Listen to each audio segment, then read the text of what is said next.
D'abord, mesdames et messieurs, chers invités, chers amis, à cette table, je dis chers tous, comme ça c'est plus simple, du monde combattant, et le seul à qui je ferai une mention spéciale, c'est Rémi Durens, qui est, dans le cadre de la NACRE et du CDR, il est un peu partout, nous a organisé cet après-midi de la mémoire.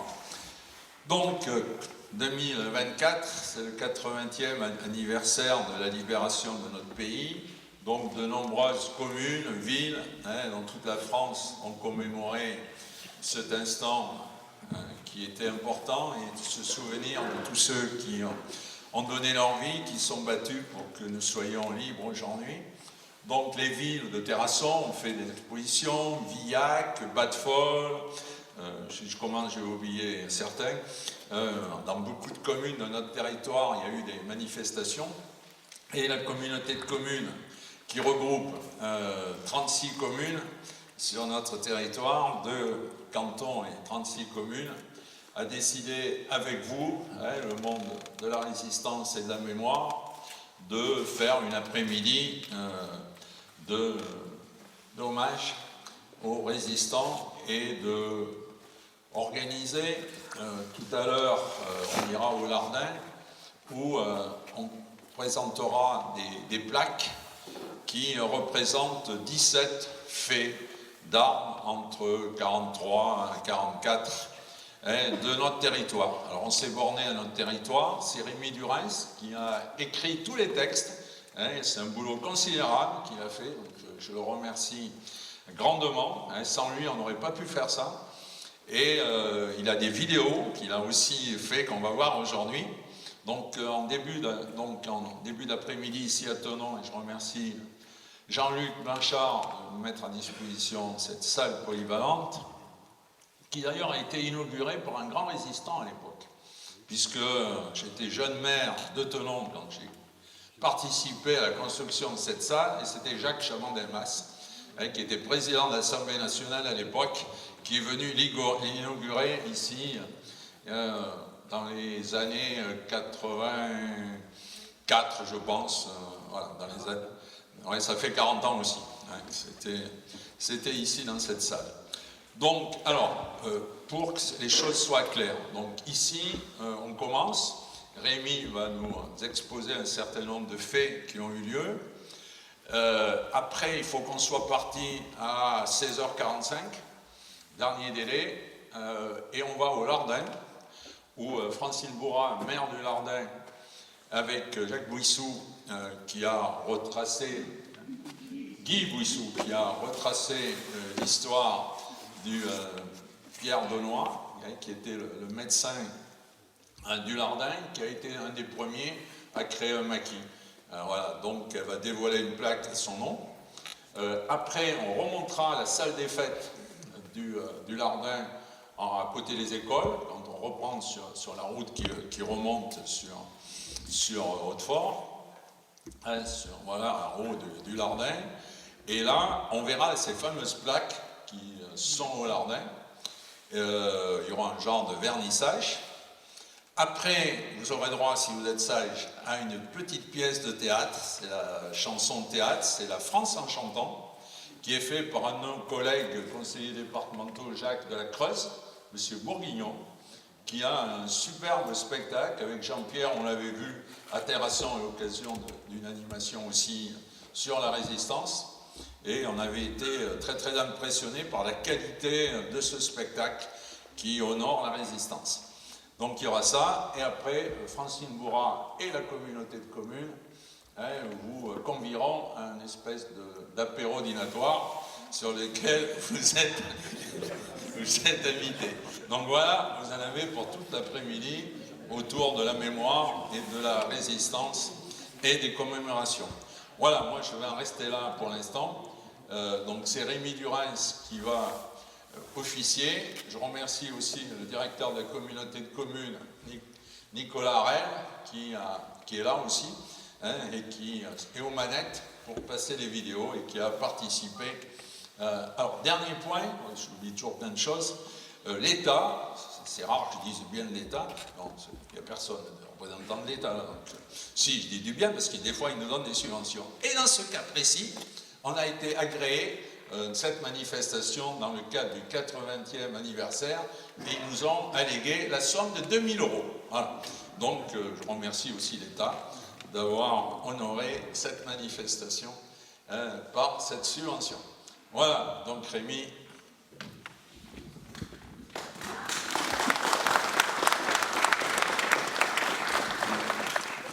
Merci, oui, c'est vrai que ça s'inscrit dans le cadre du 80e anniversaire de la Libération. Toutes les collectivités territoriales ont essayé de faire quelque chose, là, pouvaient faire quelque chose. C'était facile à Terrasson, parce qu'on a fait une exposition à Terrasson en 1944.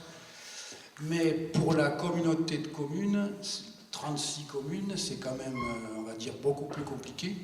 Donc on a cherché un peu ce qu'on pourrait faire. Et il y avait l'idée d'un parcours un peu jeu de piste. Bon, c'est un peu dans les projets, il y aura peut-être une suite à ce sujet.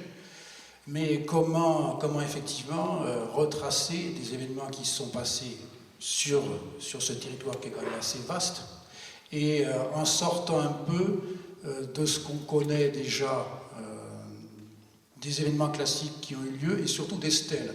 Parce qu'on va surtout sur les stèles, c'est normal de commémorer les personnes qui ont été tuées sur les lieux mêmes où la stèle est implantée. Mais bon, comment faire autre chose?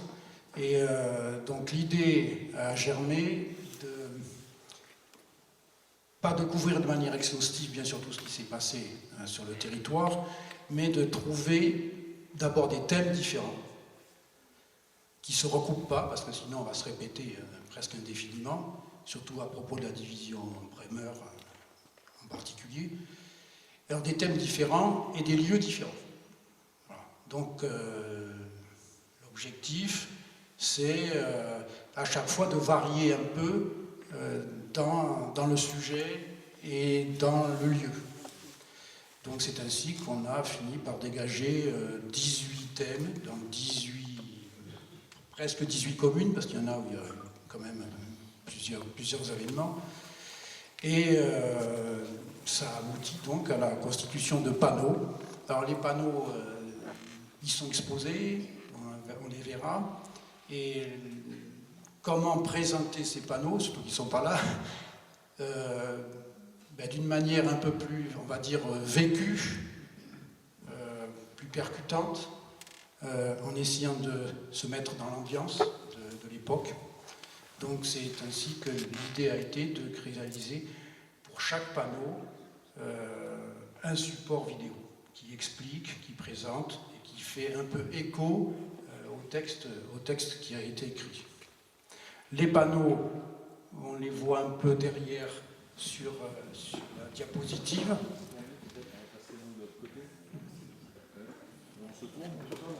Je ne sais pas.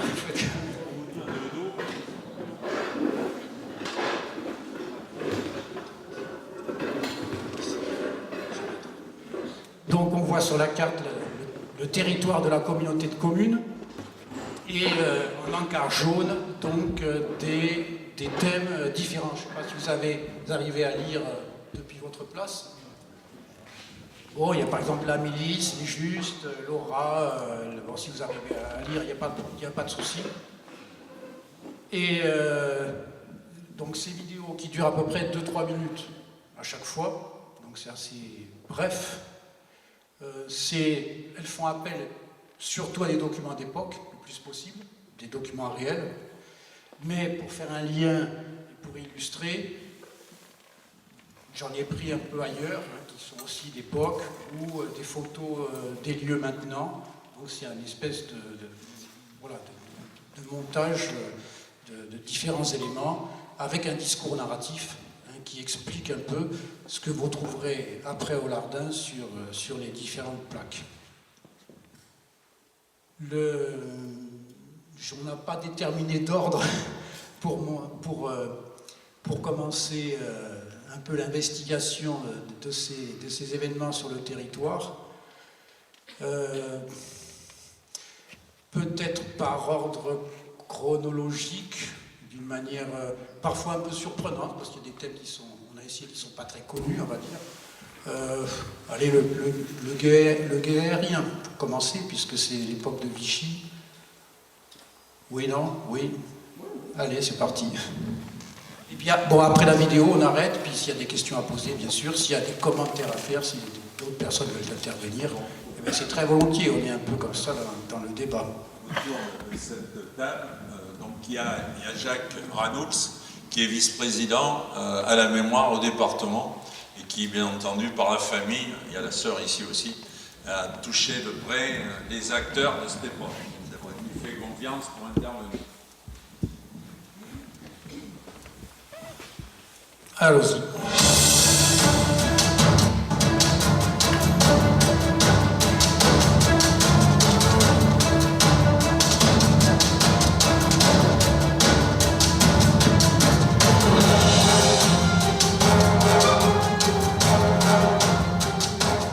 Les conventions d'armistice, signées en juin 1940, exigeaient la disparition de l'armée de l'air française. Mais, après l'attaque des Britanniques à Mers el-Kébir et les menaces sur les colonies, les Allemands pensèrent qu'il serait quand même utile que les autorités de Vichy puissent surveiller et défendre leur espace aérien. Recréée en avril 1942, cette armée de l'air va survivre à l'invasion allemande de la zone libre pour assurer une surveillance et une défense anti-aérienne en collaboration avec la Luftwaffe. Sous l'égide du secrétariat général à la défense aérienne, 17 000 hommes sont ainsi déployés. 165 postes de guet ont été construits sur des hauteurs stratégiques réparties à environ 30 ou 40 km les uns des autres. Chaque poste de guet, sous forme de petites tours à 3 niveaux, était tenu par 5 ou 6 hommes. Sur le territoire du Terrassonnais au Périgord noir, il en a existé un, à Bad Folders, sur la colline de Chabanas, à la limite de la commune de Nayac. Début 1944, ce poste a été attaqué par le maquis Maurice Dujarric de l'armée secrète. Un groupe franc, accompagné d'un groupe de soutien, va les surprendre et s'emparer de quelques matériels, à savoir des couvertures, des uniformes de l'armée de l'air et une paire de jumelles de précision. Il faut dire que ces soldats de Vichy jouent parfois double jeu, en ne signalant pas des vols d'avion menant nuitamment faire des parachutages, ou en se laissant dévaliser sans trop de résistance, puis en finissant même par changer de camp à partir du mois de juin. Quelques jeunes recrues reconnaissables à leur casquette de l'armée de l'air vont d'ailleurs se joindre au maquis Roger. Depuis lors, ce lieu est surnommé les Aviateurs. Et, après la guerre, sur une autre colline proche, à Chasseignas, une station radiogoniométrique a été remplacée quelque temps ce poste d'observation dont subsistent encore des ruines.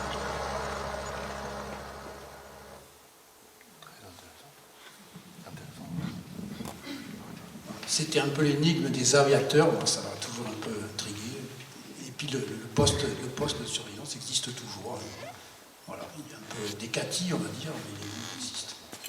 Donc c'est un aspect un peu particulier, une trace réelle de la guerre dans le territoire. Je ne sais pas s'il y a une intervention là-dessus, c'est un peu particulier, on va dire. Les postes de guet étaient fermés aussi la nuit? C'était surtout de la surveillance. D'ailleurs, quand ils ont été attaqués, ils n'ont pas trop cherché à se défendre. Voilà, c'était surtout de la surveillance.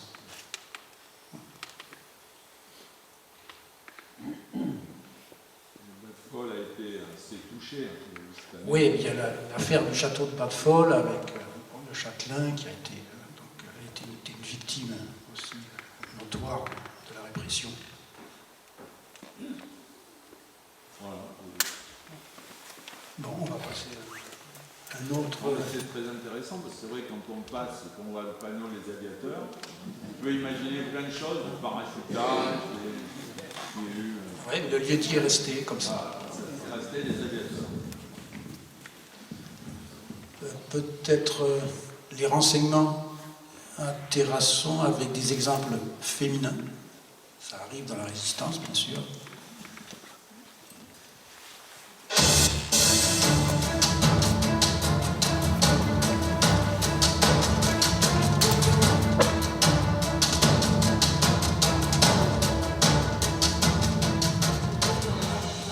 Très discrètement, des femmes, membres de réseaux de renseignement, sont passées ou ont séjourné à Terrasson.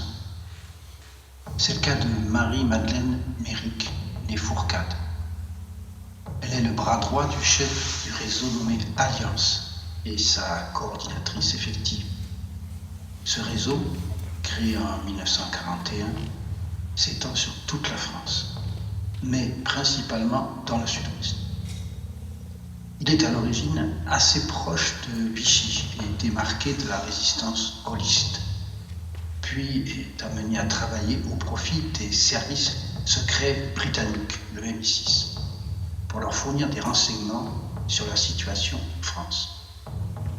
Pour mener à bien cette tâche, cette responsable, alias Hérisson, tous les membres de l'organisation ont des noms d'ennemis, va constamment se déplacer dans tout le sud de la France pour trouver de nouvelles recrues et remplir les questionnaires que lui demande le MI6. Un de ses plus proches adjoints, Léon Faille, alias Aigle, est un périgourdin, originaire de Père. Elle-même a des attaches dans le Saladais puisqu'elle y laisse son fils en pension quelque temps à l'Institut Saint-Joseph. Elle passe souvent en Dordogne, soit Périgueux, Bergerac, Sarlat ou Terrasson. Ces pérégrinations l'ont amenée à Terrasson à la fin de l'année 1942 pour un séjour d'une dizaine de jours au cours duquel elle rencontre d'autres responsables. Elle réside dans un grand hôtel, dit-elle, qui ne peut être à l'époque celui des messagers. Elle repart ensuite pour Bruxelles. Une autre femme, gaulliste cette fois, car elle travaille pour le BCRA, Bureau de coordination de renseignement et d'action des forces françaises libres, est aussi passée à Terrasson. Il s'agit de Georgette Gérard, alias Claude. Elle était impliquée dans le mouvement Combat, puis dans les Murs, mouvement uni de la résistance. Elle a été nommée en avril 1943 responsable de l'organisation des parachutages en région R5, qui comprend, entre autres, le département de la Dordogne. Et pour cela, prospecte un peu partout.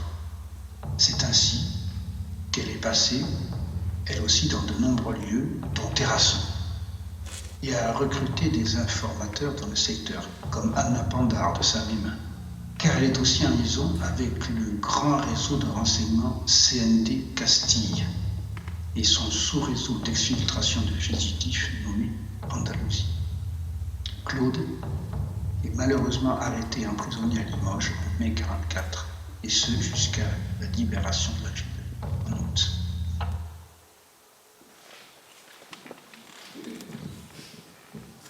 Les deux personnages sont assez connus, mais c'est un peu intéressant de voir qu'elles sont passées à Terrasson toutes les deux, à un moment donné.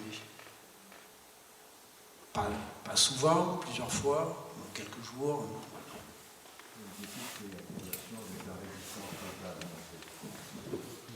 Oui, c'était en relation avec la résistance locale, bien sûr. Oui. Où il cherchait, surtout Claude, il cherchait des contacts, des lieux de parachutage. Effectivement, oui. Même si on a travaillé un petit peu sur la région, moi j'apprends à peu près tout sur. C'est normal, elle est enseignante. Non, c'est pas connu, mais bon, il faut lire les livres. Il y a quand même. Marie-Madeleine Méric, elle a écrit un peu ses mémoires, donc sur certaines pages, c'est évident. Voilà, c'est évident. Dans les informations recueillies, passer par quel réseau en fait, pour aller rejoindre Roland, je suppose, et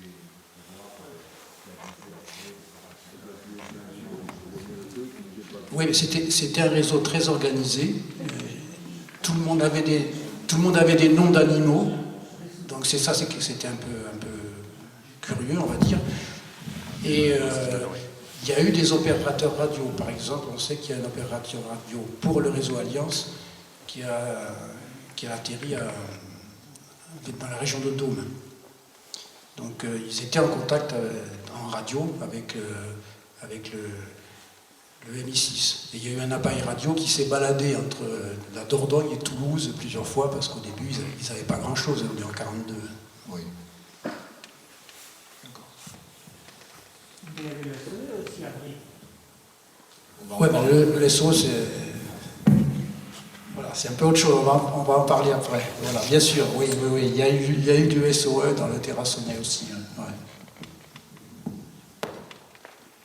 Ben, si on en parle, on peut aller sur le SOE. Allez. C'est-à-dire...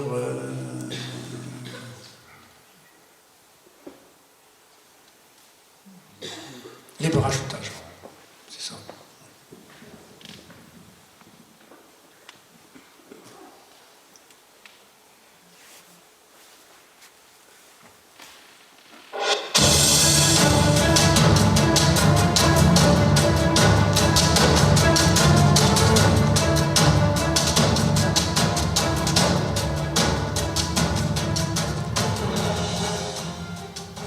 Le SOE, Special Operations Executive, est un organisme britannique créé par Winston Churchill en juillet 1940 pour mener des actions subversives dans les territoires occupés par les nazis. Pour ce faire, ils emploient des agents bilingues sur place pour réaliser des sabotages, instruire au maniement d'armes et explosifs et organiser des parachutages au bénéfice des groupes de résistance. Les maquis, constitués fin 1943, ont un besoin impératif d'armes et de munitions. Un premier envoi a, vraisemblablement, eu lieu sur les plateaux de Combelgui, à Condat-sur-Vézère, le 23 août 1943. Annoncé la veille à 17h30 par un message de la BBC, un bombardier Halifax du 138e Squadron Special Duties de la Royal Air Force pour sa mission Don Cayman 33 largue nuitamment en 2 passages une quinzaine de conteneurs. Les contacts avec le SOE qui ont permis ce parachutage sont restés mystérieux. En revanche, 5 mois plus tard, on sait que des agents du SOE, Jacques Dufour de la Haute-Vienne, puis Jacqueline Neern du réseau Stationary, dirigé par le major Southgate, ont été approchés par Georges Delors, puis par Pierre Denoy du groupe de l'armée secrète locale. Jacqueline Neern et Pierre Denoy ont convenu alors de 2 parachutages.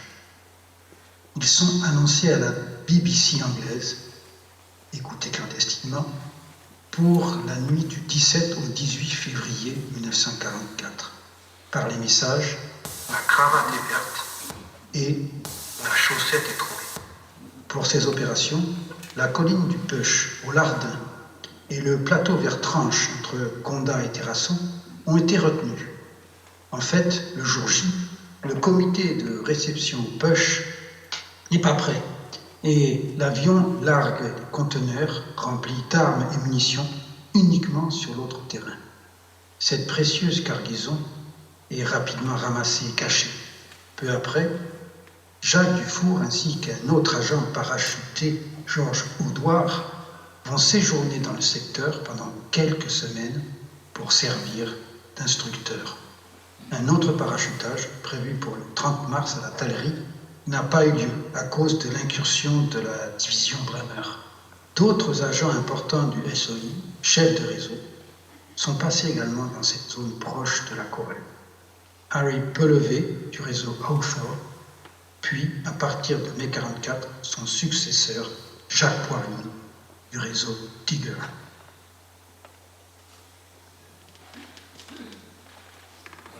Il y a eu au moins 3 parachutages, sinon 4. Et effectivement organisés par les agents du service britannique. Oui, j'étais récemment, je crois que je n'étais pas le seul, il y avait aussi Patrice Rolly à Lagudal, qui a été le premier parachutage à l'échelle nationale, hein, sur le territoire, en zone, en tout cas, non occupé.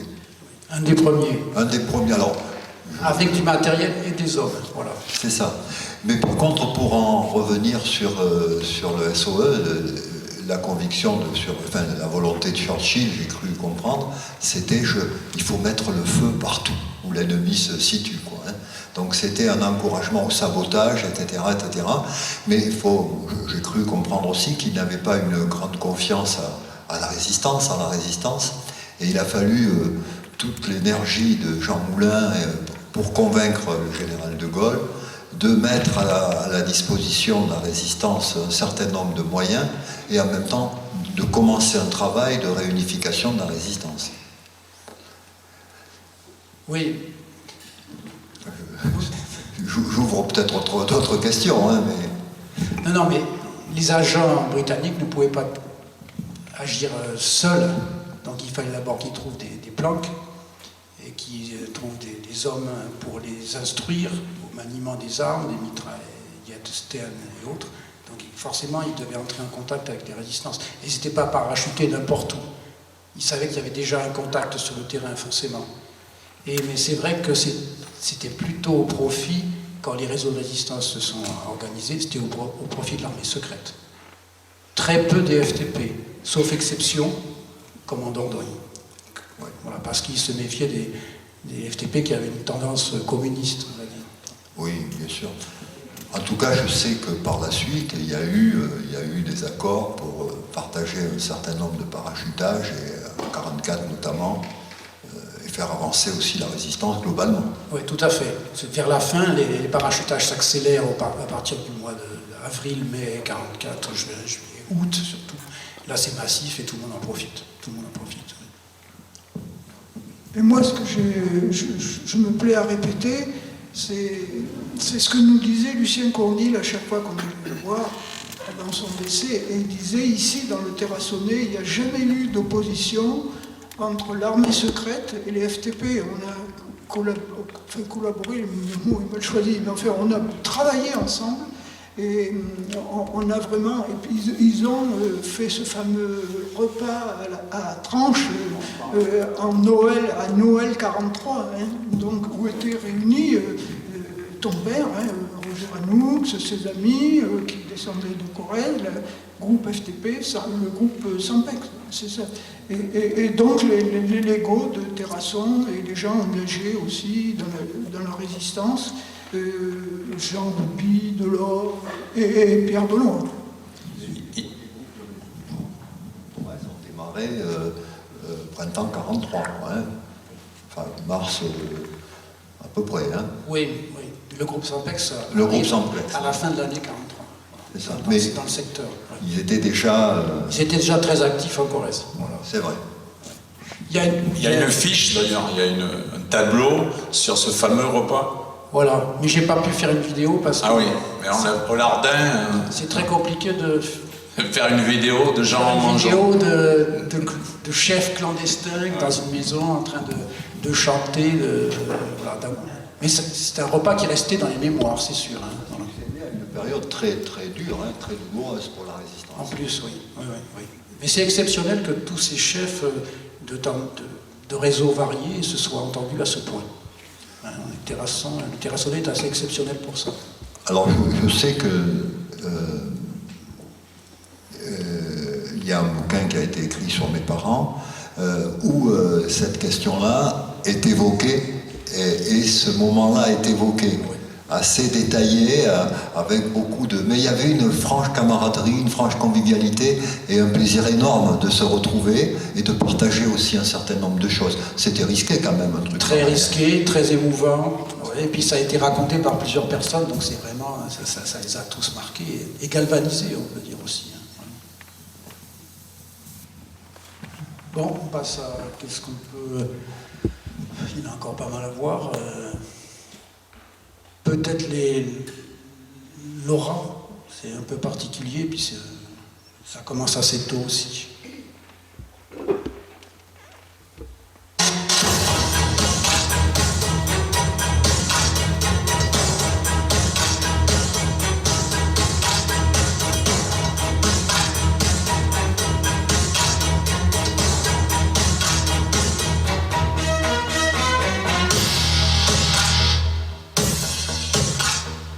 Après la défaite de juin 1940, les conventions d'armistice avaient imposé de livrer la plupart des armes à l'occupant. Des officiers avaient décidé de désobéir à cette injonction en créant une organisation clandestine, le réseau camouflage du matériel. Cette entreprise a été particulièrement active en Dordogne à l'initiative du commandant Graffin, assisté du capitaine Laitier. Ainsi, des dépôts d'armes clandestins furent constitués dans plusieurs endroits du département, dont un à Hautefort. Ce matériel fut vraisemblablement caché dans les centres du château. Cet immense édifice est, à l'époque, dans un piteux état. Il a été racheté en 1929 par le baron et la baronne de Bastard, fille du riche banquier mécène d'Avignon. Et ils ont depuis peu commencé sa restauration.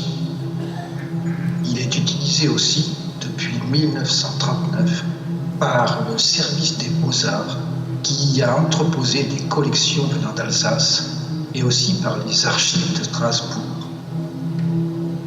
À la suite de l'invasion de la zone sud par la Wehrmacht en novembre 1942, ce qui restait de l'armée française d'armistice est dissoute.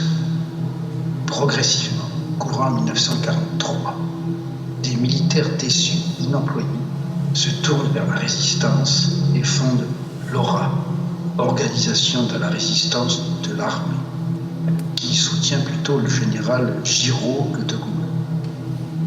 Depuis les casernes du 26e régiment d'infanterie et du 35e régiment d'artillerie, des officiers adhérents à la nouvelle organisation réussissent encore à extraire des armes et à les cacher en ce même lieu, comme aussi à Exideuil et à Thiviers.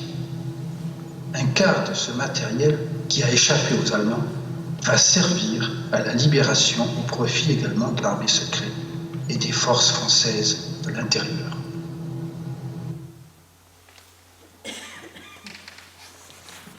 Il y a des photos qui viennent des archives de Strasbourg.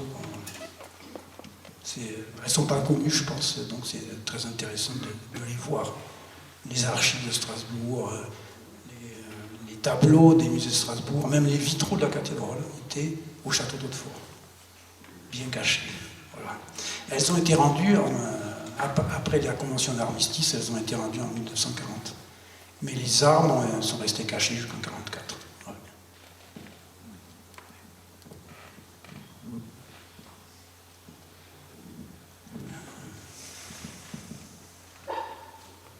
Comment elles étaient distribuées, les armes, après, aux différents maquis J'ai un exemple de Pierre Durand Sainte-Eulalie qui a été chercher 400 fusils à partir du 6 juin. Donc il y en a qui savaient où c'était. Voilà. Autrement, le reste, comment ça a été dispatché, ça je ne sais pas exactement. Mais il y avait du matériel, c'est évident. Pour avoir échangé avec Père Anoux et puis d'autres camarades à lui dans la résistance, les premiers maquis étaient armés vraiment de pétoirs, quoi, hein. C'était un armement très limite, et voilà, donc c'est vrai que ces premiers parachutages et ces premières armes ont permis aussi de mener les premières actions et d'amplifier un peu l'action de la résistance aussi. Oui, parce que l'ORA les gardait cachées, ces armes, pour le jour J, on va dire, et donc les résistants au début n'en ont pas bénéficié. Et il y avait effectivement ou les armes de chasse ou les pétoirs locales, ou après les parachutages britanniques puis américains qui ont approvisionné les maquis. Sinon, là, c'était juste stocké, caché, on va dire.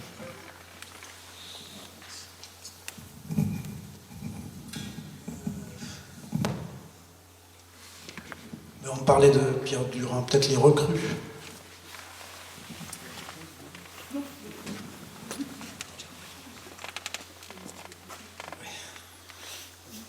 C'est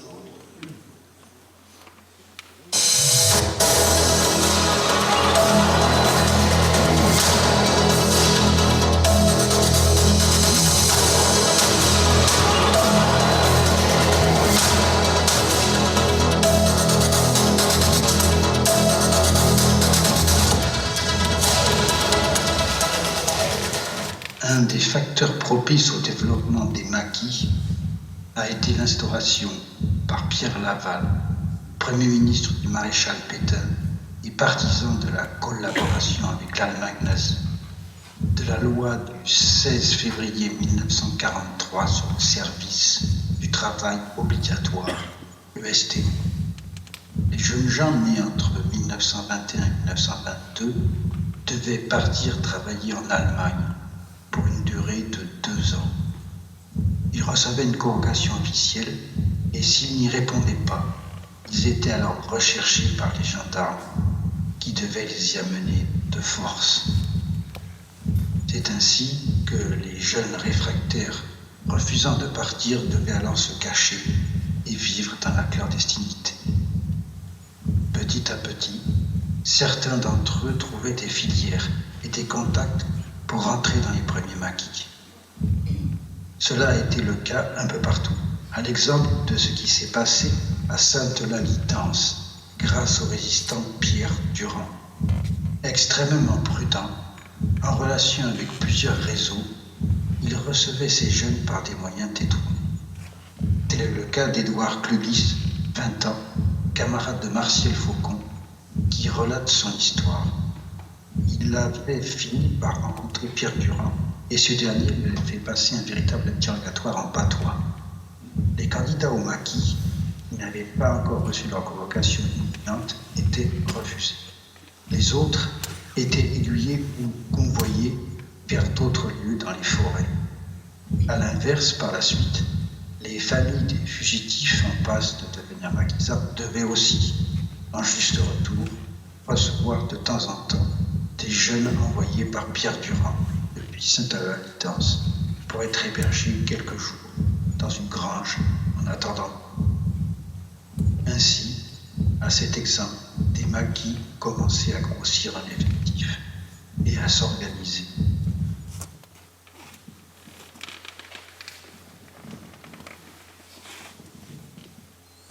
Ce qui peut surprendre, c'est peut-être l'interrogatoire en patois, parce qu'il y avait aussi des faux résistants qui s'infiltraient et qui faisaient du renseignement pour les Allemands. Donc il fallait être sûr de la fiabilité, même des jeunes qui arrivaient. Alors j'ai un souvenir du passage du maquis de mon père et de mon oncle Miquet, de Condal-Lardin, et donc ils sont passés par la Corrèze avec effectivement, je me souviens d'un moment où il fallait effectivement prononcer le mot de passe. Alors ça ne s'est pas passé tout simplement comme ça, mais je me rappelle, le mot de passe c'était « Y a-t-il du poisson pourri ?» Voilà, donc c'était... Mais après, il y avait quand même quelque chose d'assez particulier, c'était le baptême aussi. Hein. Le baptême parce qu'il fallait rester dans la clandestinité, il ne fallait pas donc que le nom de famille puisse être divulgué pour ne pas mettre en danger les parents, la famille en général. Et là, pour ce qui concerne mon père, c'était, bon, vu la stature, toi tu t'appelleras Hercule, et puis mon oncle, qui vendait des vélos, c'était mon premier vélo d'ailleurs, à Condal-Lardin, lui il avait des oreilles un peu décollées, il n'était pas très grand, et lui il a été baptisé Mickey, voilà, donc c'était un baptême, c'était définitif, quoi, hein. Mais ce que je voudrais rajouter quand même, c'est que ce que j'ai compris par rapport à ces jeunes, hein, c'était quand même pas rien de partir dans les bois, de se mettre dans une vie, surtout à une période de l'année où il ne faisait pas forcément très bon, dans des conditions très précaires, de quitter le confort familial qui était rassurant, voilà, et de passer dans l'inconnu complètement. Cette notion de résistance, c'était quelque chose qui était inventé à ce moment-là. on rentrait pas dans la résistance, on rentrait dans la clandestinité, mais c'était quelque chose d'assez particulier. Et même ces moments-là étaient très difficiles pour certains qui n'avaient pas, qui renonçaient, qui trouvaient d'autres solutions, mais c'était des conditions très précaires. Moi, je sais que mon père racontait que ils étaient quand même, il y avait la milice, il y avait les dénonciations, il y avait tout. Voilà, la milice de Vichy était en ordre de marche, là, avec comme tu l'évoquais, les gendarmes et tout ça. Donc il fallait changer très vite de lieu, il fallait marcher la nuit, il fallait repérer d'autres implantations. Ils étaient sans cesse traqués, sans cesse en danger, avec effectivement des angoisses, des inquiétudes, la faim souvent. Quelqu'un disait, moi j'ai toujours eu peur dans cette période-là, j'ai toujours eu froid, j'ai toujours eu faim, quoi. Voilà, c'est des souvenirs de jeunes. Ouais. La classe 1921-1922, c'était un dilemme horrible. Ou c'était l'Allemagne, aller travailler en Allemagne, ou c'était se cacher dans les bois. C'était, voilà. Donc, c'était difficile de quitter effectivement la maison. Et pour aller où, contacter qui? Parce que les réseaux de résistance, on ne les voyait pas, ils n'étaient pas connus. Donc effectivement, le temps qu'on trouve le bon contact, là c'était le cas, mais des fois ça a été très très très difficile. Et, avec toutes les conditions sanitaires, de froid et autres qu'il y a pu y avoir. Un truc marrant, c'est que dans le groupe là dont je parle, Sampex d'ailleurs, il y avait un gars qui faisait la cuisine, et il y avait une grosse gamelle, quoi, assez lourde, et il ne pouvait pas changer de camp sans amener la gamelle. Le gars disait, moi je ne ferai pas la cuisine dans autre chose que ça. C'était un truc en fonte qui devait plomber, voilà, donc la soupe ne pouvait être faite que dans des conditions comme ça. Paradoxalement, la loi sur le STO, ça a amené beaucoup de jeunes vers la résistance. Oui, c'est ça. Qui sinon n'auraient peut-être pas fait le choix. Donc ici, il y avait deux camps. Il y a celui de Fosmail, dans la forêt Barade. On y va tous les 9 août. Là. Et à Aja, à côté de l'autoroute. Ouais, Puy-Sermier, ouais, c'est ça. Donc sur notre territoire, alors après dans le Terrassonnet, il y en avait aussi, mais je connais moins. Ouais. On peut parler du maquis Roger. Oui, le maquis Roger. Puis après, le maquis du Jarry et le maquis Sampex. Oui. Oui, par rapport au départ de ces jeunes qui étaient fournis au FPO, moi malheureusement j'ai eu très peu d'entretien avec mon père à ce sujet, mais il ne rentrait pas directement dans le groupe des maquisards. Il y avait les fils, ils étaient cooptés, bien sûr. Ils étaient d'abord confrontés à différentes personnes qui avaient la confiance des groupes de maquisards avant d'être conduits vers le... Tout à fait, il fallait le bon contact, et le contact, ce n'était pas forcément le contact direct, et puis il y avait toujours une méfiance, effectivement, comme d'habitude. Oui, il y avait plusieurs étapes, effectivement.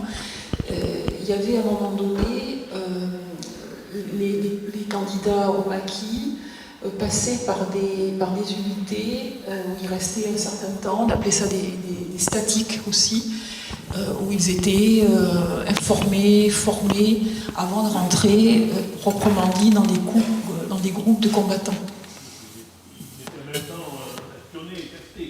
Bien sûr, c'était pour la sécurité des groupes, oui.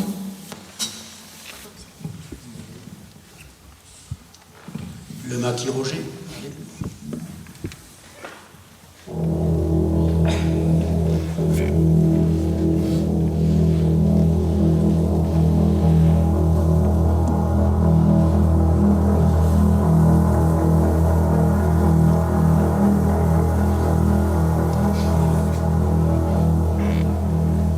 Le maquis Roger s'est formé à l'automne 1943 sous l'égide de Roger Deschamps, un ancien militant socialiste.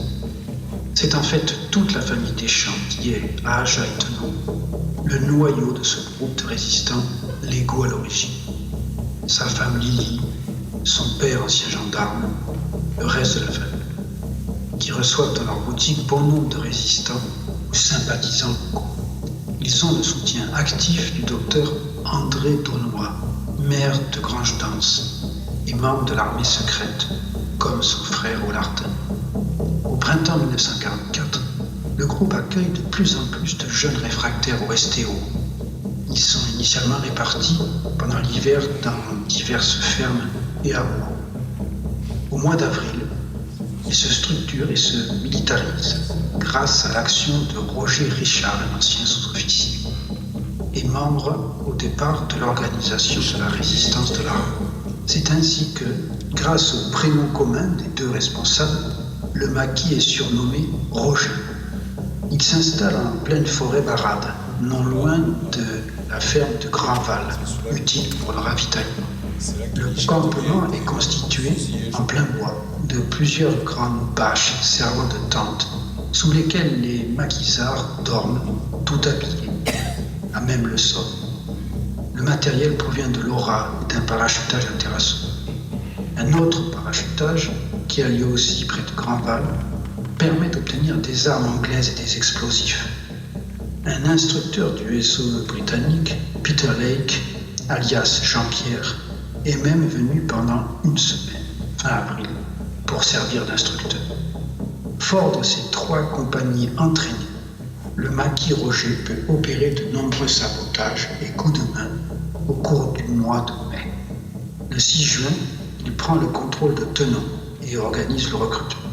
Et lors du passage de la division d'Asreich, il réalise plusieurs barrages et harcèlements, puis d'autres attaques en août pour la libération des départements. Et lors du passage de divers convois, dont un vers Azra, où le jeune Edgar Favard est tué. Roger Deschamps sera maire de Tenon après la guerre.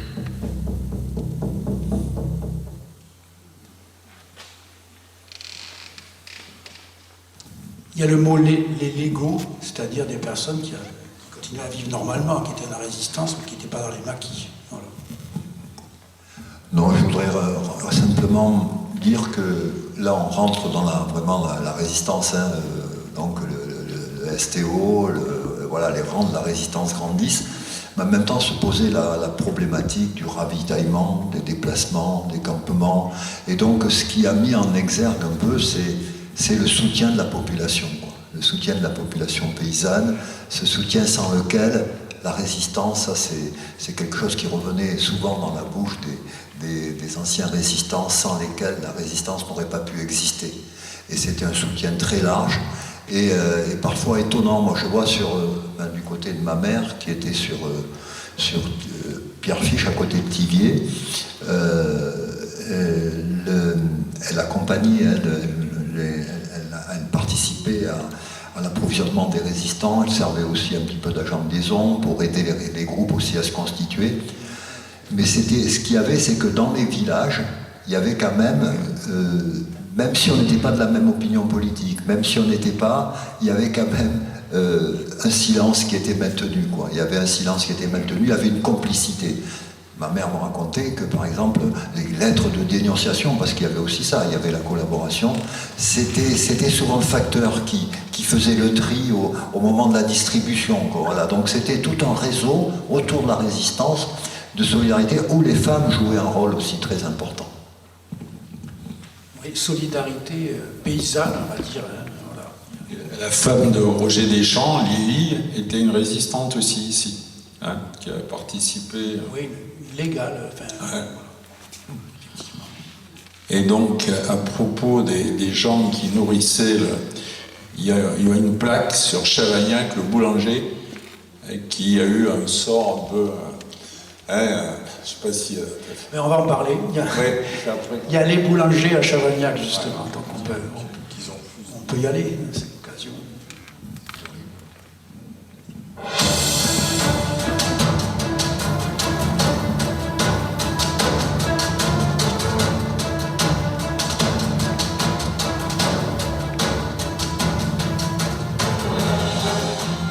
Pour ces groupes d'hommes ayant pris le maquis, se cachant dans les bois, le ravitaillement était difficile mais essentiel.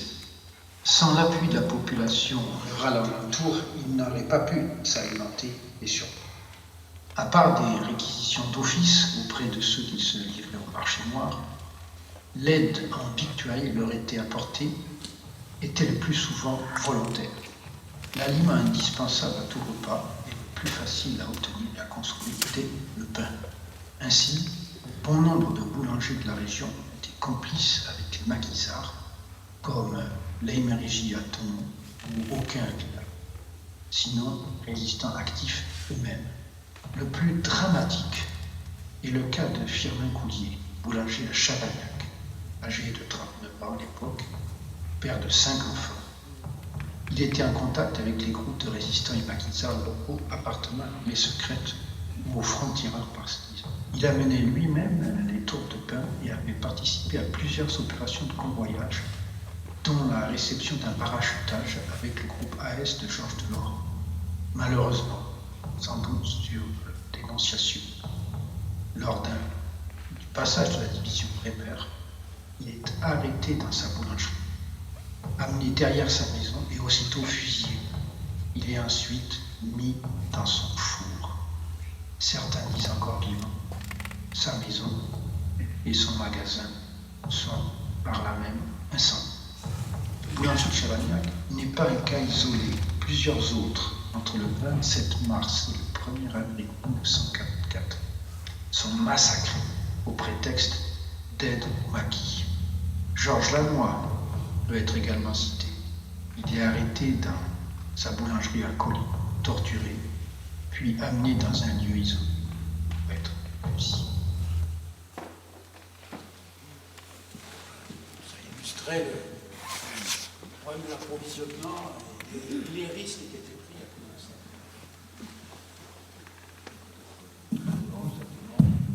Pour rappeler que,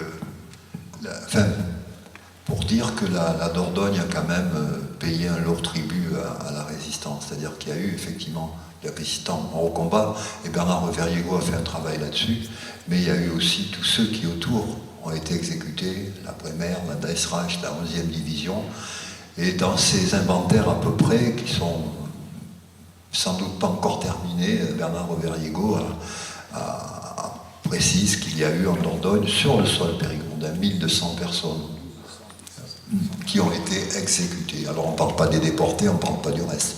Ça veut dire que la Dordogne serait le 2e département de France qui a le plus payé en tribut au niveau de la résistance en tribu humaine, quoi. C'est dramatique. Et on le voit là, hein. On le voit là, avec en même temps des choses atroces. Hein, la Bremer ne reculait devant rien, hein, avec la brigade nord-africaine, avec tous ceux qui accompagnaient, c'était des exactions terribles, quoi. 1200 tués et 1050 maisons brûlées. C'est ça. Complètement. Ils sont libres. Oui. Bon, Rouffignac. 1000 maisons en totalité. 3000 plus ou moins. Oui, à propos là, de Georges Lannoy, je sais pas, Jean-Jacques Boudy n'est pas présent, mais il y a 2 ans, nous avons pu aller interviewer Madame Donzo, Jeannette Donzo, qui est la fille de Georges Lannoy. Elle sortait de l'école en 1944 et elle nous a raconté effectivement tout ce qu'elle avait pu voir du supplice de son père. Et ce témoignage, on l'a enregistré grâce à Alain Rassat. C'est un témoignage vraiment poignant. Et Madame Donzo, Jeannette Donzo Jeannette Lannoy sera certainement avec nous tout à l'heure pour l'inauguration de la place Pierre de Nouy. Simplement, voilà, ce document existe, il est de très très bonne qualité d'ailleurs, et vraiment, cette dame a 94 ou 15 ans, elle est d'une vitalité, mais quand vous écoutez ce témoignage, vous mettez à sa place et vous comprenez beaucoup de choses. Enfin, vous essayez d'imaginer.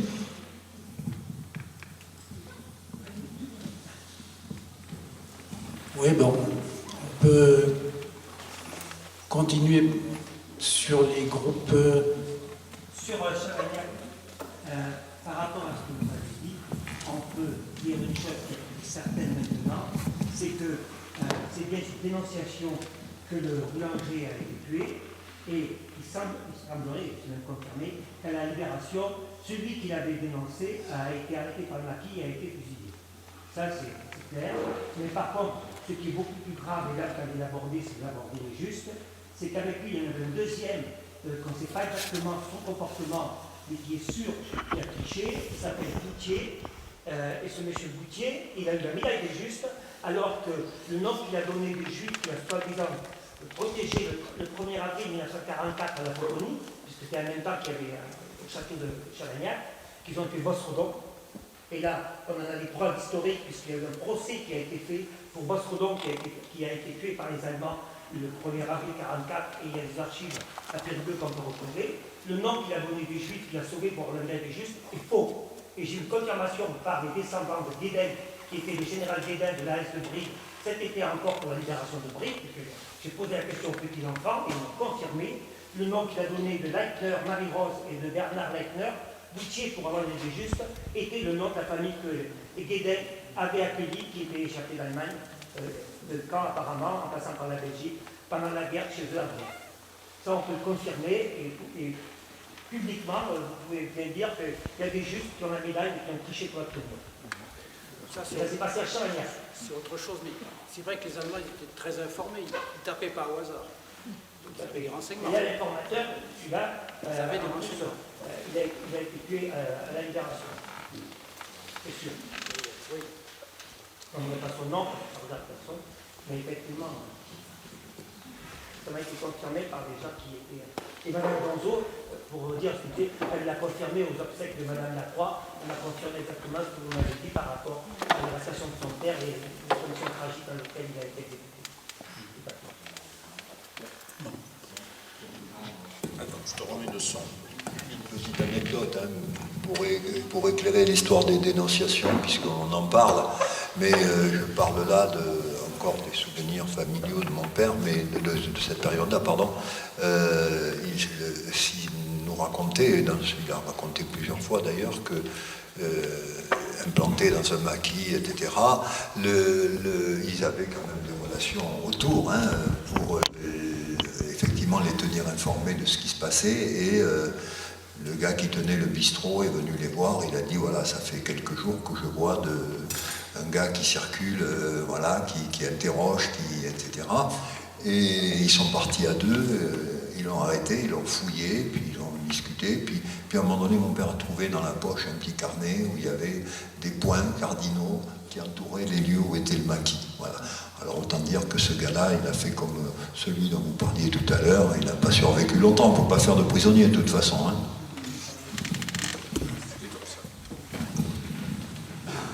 On peut voir les FTP, parce qu'il y a des histoires d'informateurs aussi à Villac.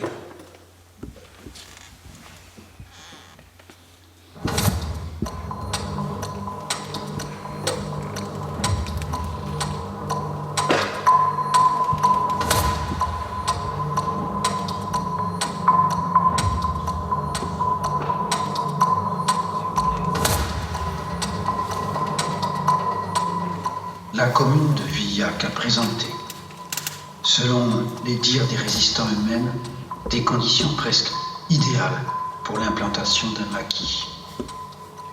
Des collines escarpées et boisées, peu de chemins d'accès, la proximité de la Corrèze, terre de maquis également, ont offert une bonne protection. Pour l'aspect stratégique, depuis les lignes de crête, une vue pouvait s'étendre sur plusieurs kilomètres et sur la vallée encaissée de l'Aile, avec sa route et sa voie ferrée. Pour l'aide et l'approvisionnement, la population était entièrement acquise et complice. Si ce n'est un individu louche apparu subitement et squattant l'ancienne maison de Garpagne, qui va être exécuté par la suite, et une dame douteuse venue de la région du Sac et posant un peu trop de questions. Plusieurs groupes ont bivouaqué dans ces collines à divers endroits, et d'autres fugitifs y ont trouvé refuge.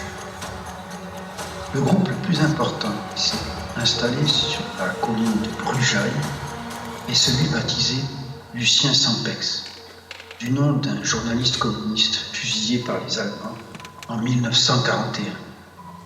Ce groupe, affilié aux francs-tireurs partisans, a été fondé par l'enfant du pays, Roger Ranoux, déjà aguerri dans un maquis en Corrèze. Installé dans un premier temps entre Collier et Terrasson, en 1944, il s'est fixé à Brujagne à la mi-février, d'où il a lancé de nombreuses actions, jusqu'à fin mars. Le groupe va ensuite s'éclipser lors de la répression de la division du Bréber. Bien informés, les Allemands ont brûlé un manoir et plusieurs maisons de personnes, telles René Mazodois, soupçonnées d'aider les maquisards, et ont fusillé à Tagnac pour le même motif. 4 habitants, dont un, André Pomarel, laissé pour mort, a survécu miraculeusement.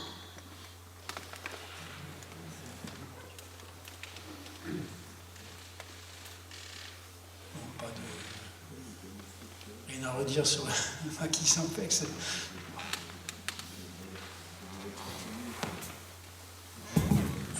Il y avait quand même, on parle des républicains espagnols qui étaient dans la résistance, hein, Beaucoup, oui. et qui ont joué un rôle très important,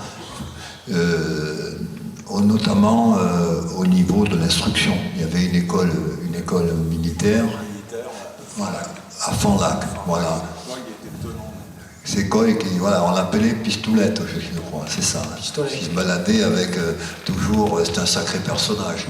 On aurait pu en parler, mais c'est à Montignac, c'est pas sur la Oui, non, mais c'est c'est. sur la Mais Concorde. bon, Oui, mais d'accord. on parle de ça faisait lui. partie. Mais c'est vrai que c'était important, cette école des cadres, parce qu'elle a permis aux résistants de se former, surtout l'encadrement des résistants, et de mener une véritable guérilla efficace, et en même temps tout en ménageant la vie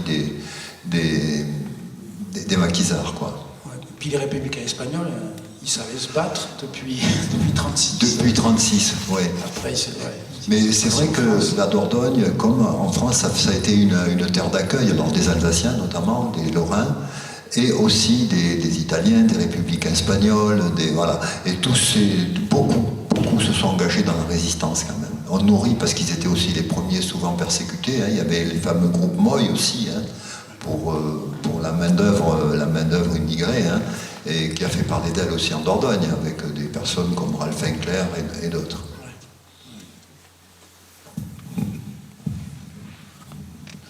On va aux vignes, on change de maquis, on va dire.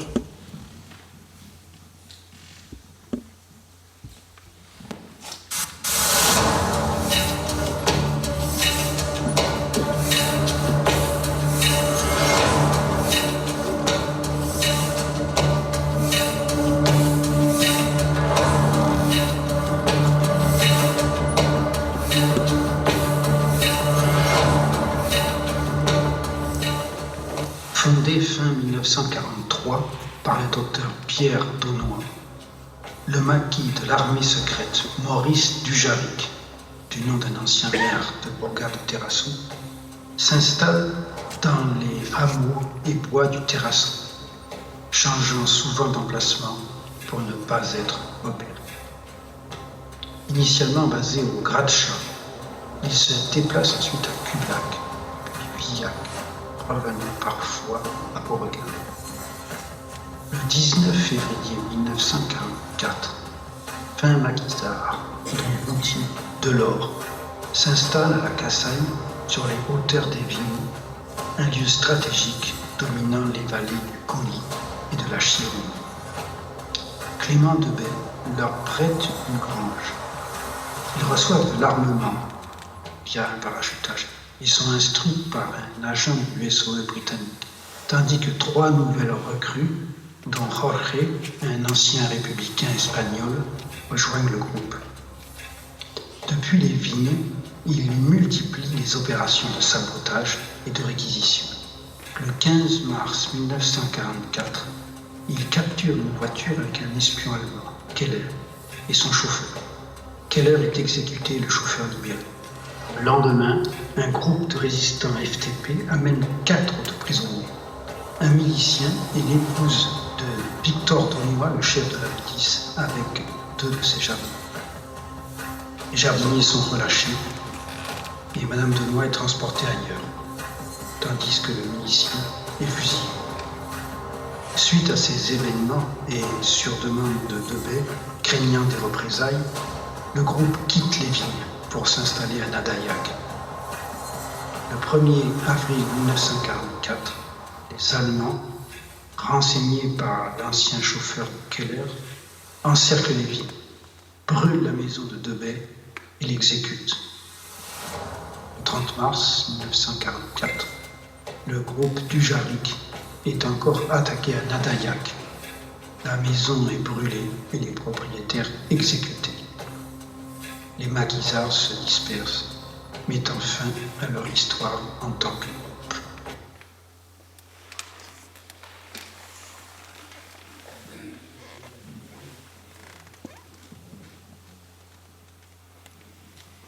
Ouais, c'est assez connu. La femme de Daunois n'est jamais revenue. Elle est partie dans le Sarladais, puis elle a finalement été exécutée aussi. Même si elle était pour rien, mais elle ne pouvait pas être relâchée.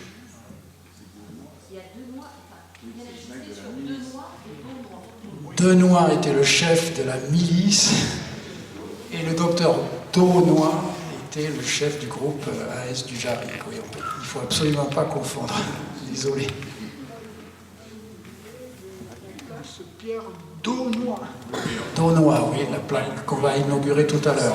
Ouais. Rémi Oui, vas-y. Je voulais juste préciser que le chauffeur qui avait été relâché alors que l'Allemand a été fusillé. Pardon ?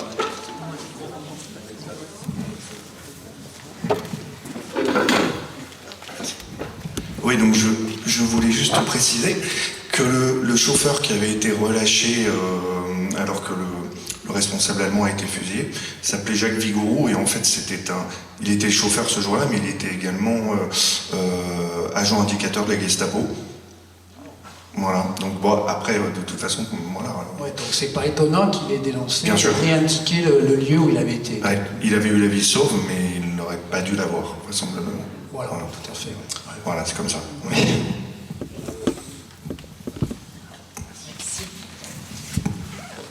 Lié à Dujarric, on peut aller voir l'histoire des Américains, l'évasion des aviateurs.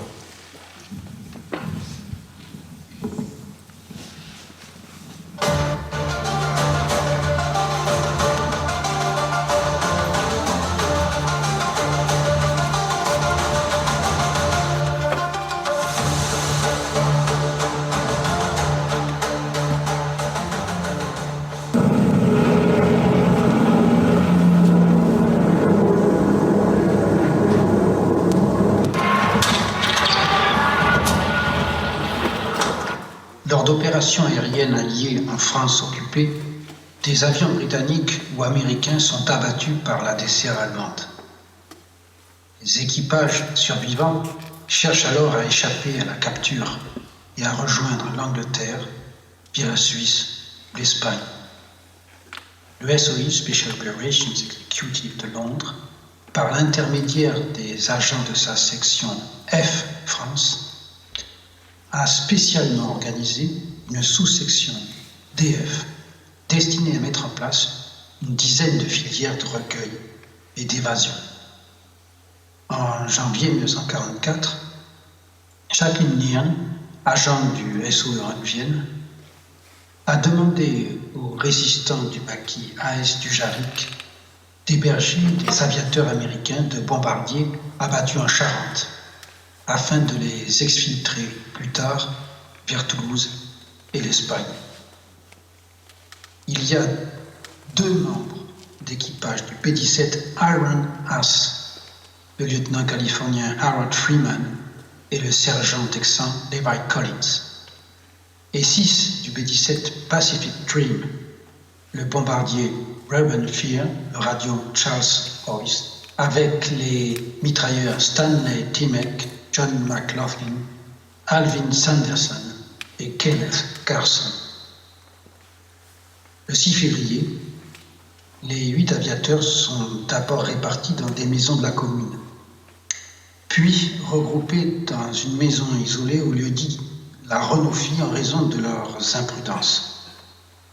Monsieur et Madame Lafont les hébergent ensuite dans une autre maison à La Motte pendant 2 semaines, au cours desquelles quelques repas avec les résistants s'avèrent assez festifs. Les aviateurs sont finalement accompagnés à Brive, où ils prennent le train pour Toulouse. Le réseau Françoise de Pat O'Leary les mène enfin à la frontière espagnole, où ils passent les Pyrénées, à pied. 2 d'entre eux sont malheureusement capturés, mais les autres finissent par rejoindre l'Angleterre via Gibraltar en avril. Après la guerre, le docteur Autonnois, chef du Jarric, a repris contact avec l'un des aviateurs, Stanley Dimmock, de New York.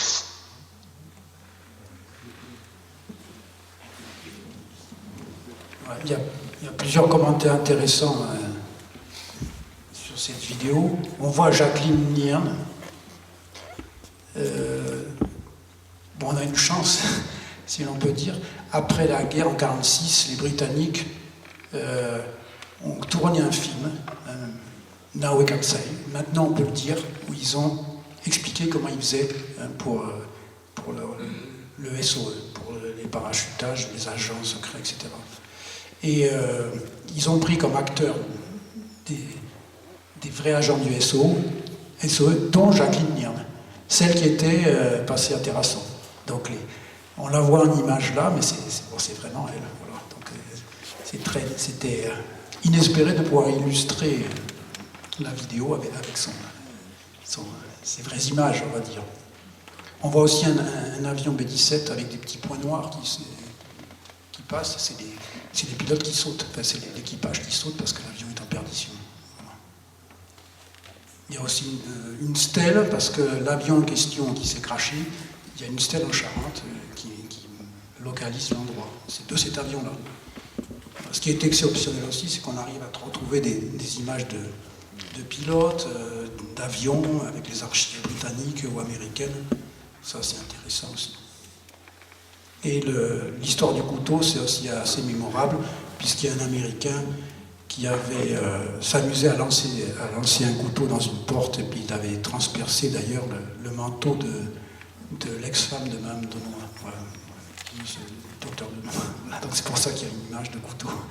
Il s'amusait assez. C'était difficile parce qu'ils n'étaient pas très discrets, hein, ces Américains. Voilà. Et puis ils ne parlaient pas du tout français en plus. Il y a quelques années, Rémi était encore en activité, il m'avait demandé, parce qu'il préparait le concours de résistance avec ses élèves, et alors il m'avait dit, tu devrais, toi qui habites à Bourgard, tu connais peut-être la Motte. Oui, je connais la Motte, et je suis allé rencontrer M. Planet,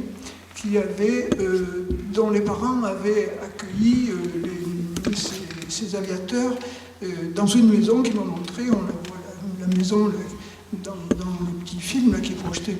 Et M. Planet m'avait dit, mes parents, parce qu'à cette époque-là, M. Planet, là, que j'ai pu interroger, il avait une dizaine d'années, il me disait, mon père était inquiet et il peut tarder que les aviateurs américains ou anglais, oui, américains, se débarrassent les lieux parce qu'ils allaient à Terrasson, ils se baladaient alors que les Allemands tournaient là, et ils parlaient anglais, et effectivement, M. Planet disait qu'il soit vite évacué des lieux parce qu'il s'inquiétait vraiment. Mais enfin, ça rejoint un peu ce que tu disais, il y a quand même une solidarité très très franche, parce que M. Planet, il n'était pas connu pour être résistant, il n'était pas résistant, mais en fait, il a fait un acte de résistance parce qu'il a accueilli ces Américains là, et il les a hébergés, donc nourris aussi, cachés. Donc ça montre qu'effectivement, il y avait aussi une solidarité. Sans cette solidarité, effectivement, je ne sais pas si la résistance aurait eu cette efficacité.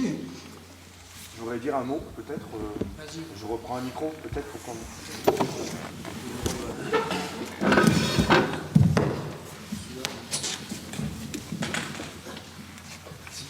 Oui, effectivement, ce focus sur les aviateurs américains, il est important comme toutes les autres thématiques, mais il est passé un peu en dehors des radars de l'histoire de la résistance.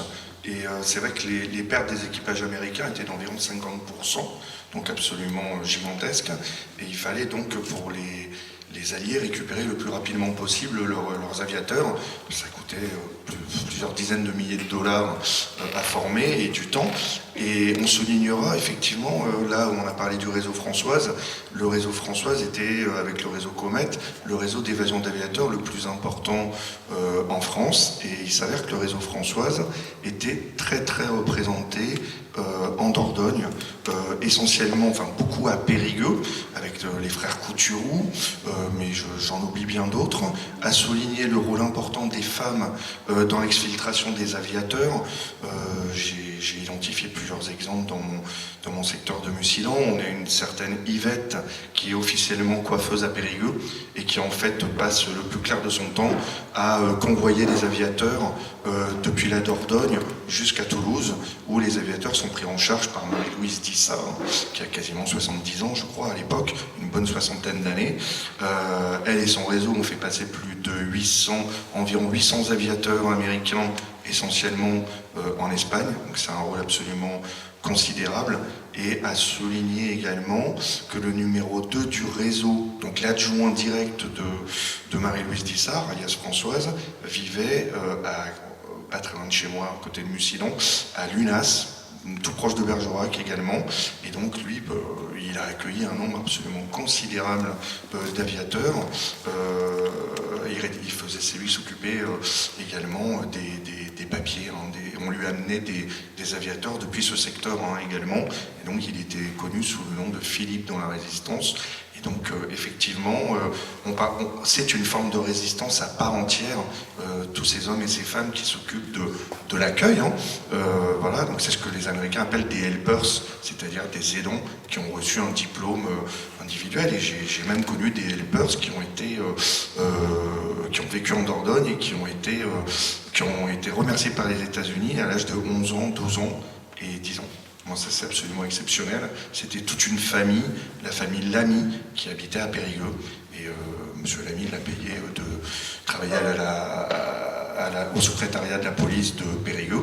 Et il accueillait boulevard du Petit Change avec toute sa famille, un nombre considérable d'aviateurs. Il a été dénoncé et recherché par la Gestapo. Et ironie de l'histoire, il est mort au mois de mai 1944 dans un gigantesque bombardement américain en gare de Creil, dans l'Oise, alors qu'il était en train de convoyer des aviateurs américains. Voilà. Mais voilà, je voulais rendre un hommage à tous ces humbles qui participent activement à la résistance. Et c'est vrai que quand on dit résistance, on pense souvent à la résistance armée, mais effectivement, on voit bien avec le travail de Rémi qu'il y a bien d'autres formes de résistance, mais l'action du réseau Françoise est une action de résistance à part entière, et les Allemands ne s'y trompaient pas en les pistant systématiquement. Voilà ce que je voulais dire. Excusez-moi, j'espère ne pas avoir été trop long. Voilà.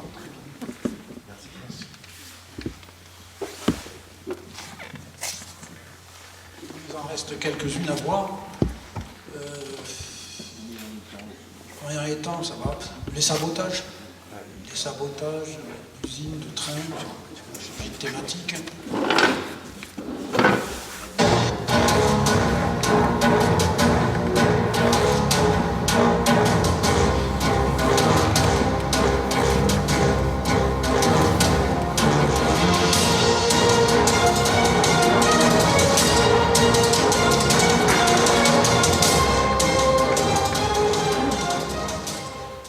La plus grosse usine de la région, avec la verrerie de Terrasson, était celle appelée à l'époque Progil, qui produisait de la cellulose et du papier au lard. La direction était apparemment favorable aux autorités de Vichy, et la production était soupçonnée de servir les intérêts du Reich, comme le prouvaient certains trains partant en direction de l'Allemagne. C'est pour cette raison que, dès qu'ils ont pu en avoir les moyens, les résistants ont songé à contrecarrer cet état de fait.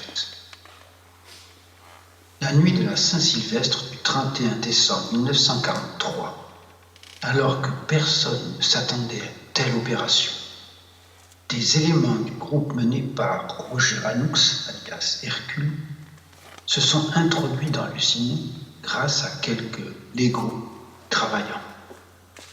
Plusieurs kilos de plastique, dont la détonation a été déclenchée par la rupture du crayon à retardement relié à une batterie, ont été placés sur les points vitaux d'un transformateur et d'un four. Quelques minutes après être sorti de l'usine, le groupe de saboteurs a entendu le bruit d'une très grosse déflagration s'étend de plus d'une dizaine de kilomètres à la ronde.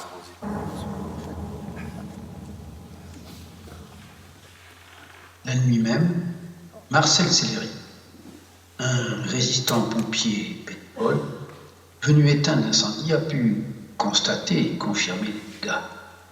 L'impact psychologique de cette action a largement dépassé les dommages occasionnés.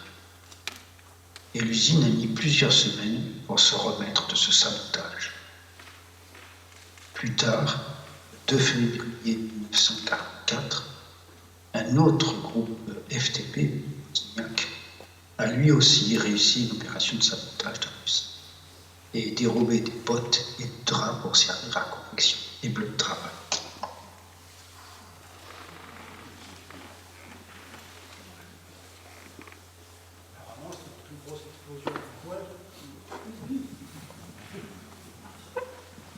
Il y a aussi des trains.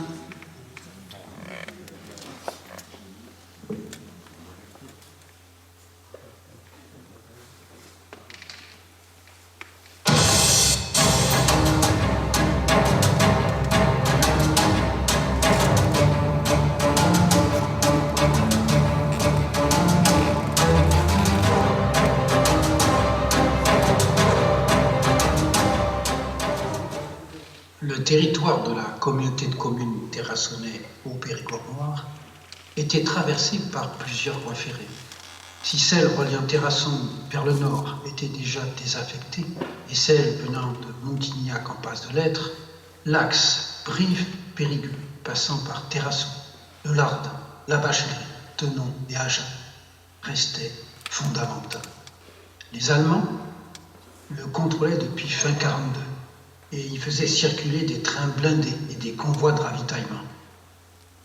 De leur côté, les employés des chemins de fer français, souvent anciens syndicalistes, étaient peu coopératifs et avaient même constitué des groupes de résistance fer pour faciliter les actions de sabotage et fournir des renseignements précieux. En janvier 1943, le groupe Gardette de Sainte-Marie-de-Chignac et Sampex, venu de Terrasson, réussit à saboter une grue de réparation puis des locomotives aux entrepôts ferroviaires de Périgueux. Plus tard, en 1944, plusieurs trains déraillent entre Terrasson et Périgueux grâce à l'action des résistants. Lors du débarquement, en application du plan vert des Alliés, demandant aux forces françaises de l'intérieur de paralyser le réseau ferroviaire français pour empêcher les Allemands d'acheminer rapidement des renforts sur le front de Normandie. Plusieurs actions de sabotage contre les infrastructures sont opérées, comme au pont Bienne de la Bachelerie ou au pont de Saint-Pantaléon de l'Arche. Le plus spectaculaire dans le secteur est le sabotage du 19 juillet sur la commune d'Agen. Le groupe Roger, bénéficiant d'explosifs sous forme de pain de plastique provenant de parachutage, réussit à endommager une locomotive et surtout à faire dérailler un train dans la tranchée ferroviaire des marchands, rendant la voie inutilisable pendant de longues semaines.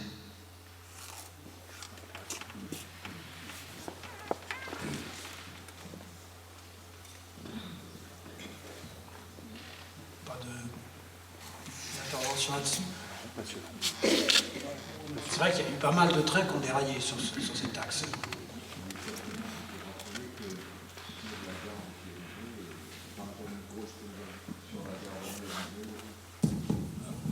14 locomotives ont été aussi détruites. par la résistance. En même temps, pour prévenir aussi la volonté des Alliés de bombarder la gare de Périgueux. Et donc ce choix de la résistance d'intervenir et de faire le même travail, mais directement sur les locomotives, a économisé des vies, parce qu'on sait que tout bombardement, même s'il est précis, fait des dégâts collatéraux. Donc c'est encore une action qui a été marquante pour la résistance en Dordogne, quoi. Ouais. Un très gros coup d'ailleurs. Bien qu'il... On a eu la preuve aussi, on a connu les gens qui ont participé de près ou de loin généralement des marchandises entre Luméra, Jacques-Non, que les résistants ou ceux qui évoluaient avec eux prévenaient la population de l'imminence d'un bombardement pour éviter justement que des voyageurs ne prennent le train pour aller à Périgueux et ne soient victimes du sabotage. Oui, d'accord. C'est la question que je me posais parce que... On a connu ça personnellement. Ah, d'accord. D'accord, parce qu'on voit dans les photos du vrai train des marchandises qui a déraillé, il y avait des wagons de voyageurs. Alors je me posais la question, mais il y avait des voyageurs ou pas? Donc ce que vous dites est intéressant, c'est-à-dire qu'il y en a beaucoup qui étaient prévenus. Il y en avait peut-être, mais beaucoup avaient été prévenus de ne pas prendre le train. Ah, d'accord. Ah, oui. Donc ça s'explique. Oui. Ouais. Il y avait les frères Moulinier notamment, qui étaient assez réputés dans le secteur. D'accord. Actifs dans le maquis. D'accord. Ouais. Non. Saison. Donc,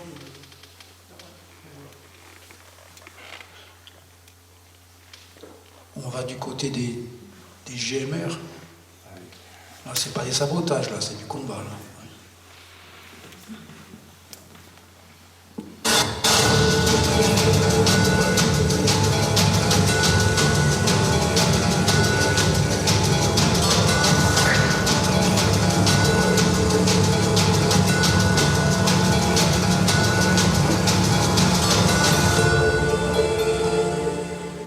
Les groupes mobiles de réserve ont été créés en avril 1941 par le gouvernement collaborateur de Vichy, afin d'aider la gendarmerie à maintenir l'ordre sur l'ensemble du territoire métropolitain et dans le respect des conventions fixées par les Allemands. Quand les maquisards sont devenus assez importants au printemps 1944, les GMR sont venus établir des barrages routiers et monter des expéditions pour le contrecarrer. Tel est le cas de l'opération menée le 5 février 1944 contre un groupe FTP qui s'est soldé à Aurillac du Périgord par un échec, car les maquisards, prévenus par des gendarmes sympathisants, ont tendu une embuscade qui les a forcés à repartir. Échoudés par cette affaire, le 4 mars 1944, les GMR ont monté une autre opération de plus grande envergure, avec une compagnie d'une centaine d'hommes, vers le hameau du Bousquet à Bars, où ils croyaient savoir que les maquisards du groupe Jacques le Croquant résidaient. Encore une fois, averti par des gendarmes de Tenon, le groupe ayant bénéficié d'un parachutage d'armes récent, a décidé d'attaquer le convoi des GMR engagé sur la route dominant Pars depuis le Jarry-Vigier. Depuis un ballon à l'ouest, leur chef, Albert Lafont, organise l'offensive suivant 3 axes pour éviter tout encerclement. Au centre, le groupe de commandement mené par Jean Besse est doté d'un fusil mitrailleur. Sur le flanc droit, le groupe comprenant des Géorgiens déserteurs avec un autre fusil mitrailleur. Sur le flanc gauche, le groupe mené par Fernand Amand, armé de mitraillettes Sten. Les GMR, cloués sur place le long de la route, sont mis en position de riposter.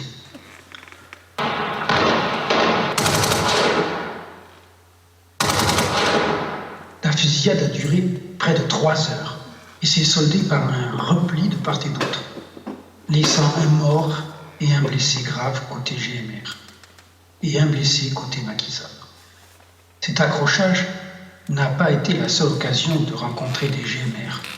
Mi-février, Pierre Daunois, du groupe AS du Jarric, en avait rencontré, sans encombre, à Colly, et Roger Hanoux, du groupe FTP Sampex, au carrefour de la Mule Blanche près de la Bachelerie. Il avait dû les menacer de faire exploser une grenade parmi eux pour s'en sortir. Dans ces actions fratricides entre Français, les GMR n'étaient quand même pas les plus acharnés. C'est pas si connu que les opposants résistants, c'était des forces de Vichy. C'était pas que des Allemands. L'histoire de la grenade reste dans nos souvenirs d'enfants. Le premier bouquin qu'on avait à la maison, c'était Dordogne en armes, hein, qui relatait un petit peu cette histoire-là, avec effectivement cette embuscade, et puis c'était la tombée de la nuit, hein, je crois, le camion arrêté, la voiture arrêtée, le camion, je ne me souviens plus, voilà, les Allemands demandant au maquisard de descendre, et le père avait dégoupillé une grenade, il la tenait à la main, et il a dit voilà, si vous tirez, moi je vais vous passer avec moi, quoi, voilà. Et puis après la manœuvre consistait à les Allemands reculer vers la grange. Les GMR. Les GMR, pardon. Et là, le paternel a balancé la grenade et ils ont pu courir, se sauver. Se sauver comme ça. Se sauver comme ça. C'est assez, ouais. Il faut avoir le réflexe quand même. Hein. C'était plus que chaud là. Ils avaient l'habitude quand même. Oui. Un autre combat, la milice.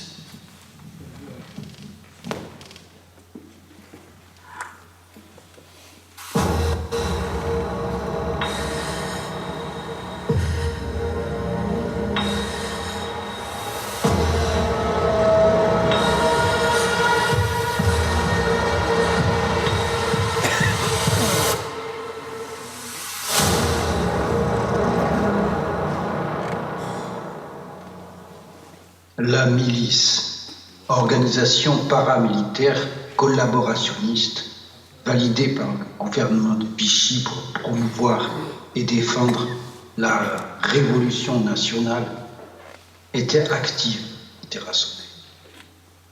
Le responsable de cette milice, pour tout le département, y était même établi. Plusieurs fois, les résistants du secteur ont eu maille à partir avec ces miliciens. Le combat le plus difficile a été celui du château de Belley. Le fils du propriétaire des lieux, proche de la milice, avait tué, le 19 mars 1944, un maquisard, Fernand Amand, alias Zambo, venu faire une réquisition. Les maquisards FTP ont décidé alors de se venger. Le 20 mars, des membres du groupe Sampex, Roger Hanoux, et du groupe du Jarric Pierre Daunois, avec Jacques Boudy, alias Le Cac, munis de fusils mitrailleurs, tentent d'encercler le château, où se sont retranchés les propriétaires et commencent à tirer. Cependant, ces derniers, qui s'y attendaient, ont déjà prévenu la milice.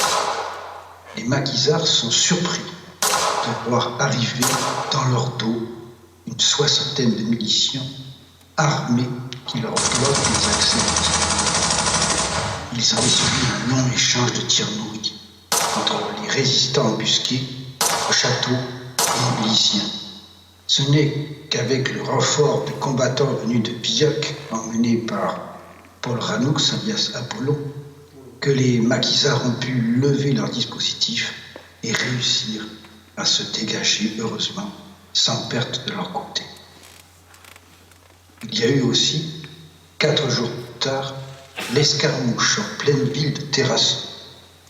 À minuit, un groupe de maquisards en camionnette est tombé sur des miliciens qui les attendaient.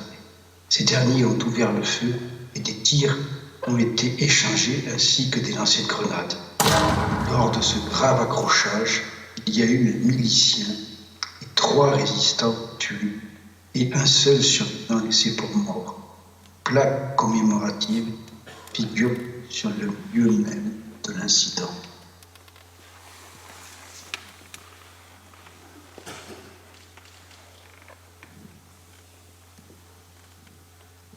On est dans les temps, oui, juste.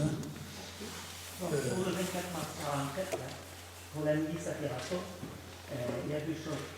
Tout d'abord, ils sont mal tombés, les matisards, puisque normalement, ils devaient contourner Terrasson en longeant la désert, et ils ont dû passer par un endroit où il y avait le feu. Sauf que ce soir-là, il y avait une réunion avec Labo, qui était électricien et milicien, et qu'il y avait des petits mitrailleurs qui étaient postés devant avec des projecteurs qui les protégeaient. C'est là qu'ils se sont fait tirer dessus en franchissant la route de Bordeaux. Ça, c'est le premier point. Et le deuxième point, et c'est là-dessus que je suis intervenu, nous avons intervenu avec d'autres personnes pour mettre une plaque à terrasson pour le docteur Dox, parce que c'est Dox, quand il est intervenu, qu'il a trouvé la personne blessée, qui leur a dit « mais laissez-le tranquille, il est mort, il faut l'amener à la mort ». Et alors qu'ils étaient que blessés, ils l'ont amené comme mort à la mort. Et c'est comme ça qu'ils lui ont sauvé la vie. Et c'est pour ça que Doc Statue doit être remercié et honoré pour ce qu'il a fait. Oui, il lui a sauvé la vie en disant qu'il était mort. Alors que c'était. Ah oui. Pierre Chalmont, oui.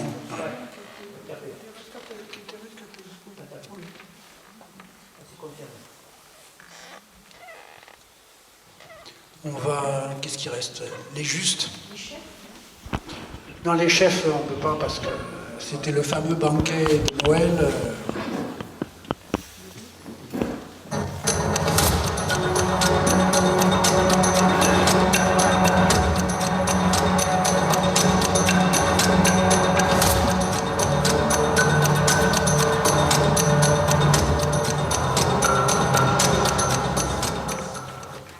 En 1939 et 1940, de nombreux juifs venus d'Alsace, d'Allemagne ou de Pologne avaient trouvé refuge en Dordogne.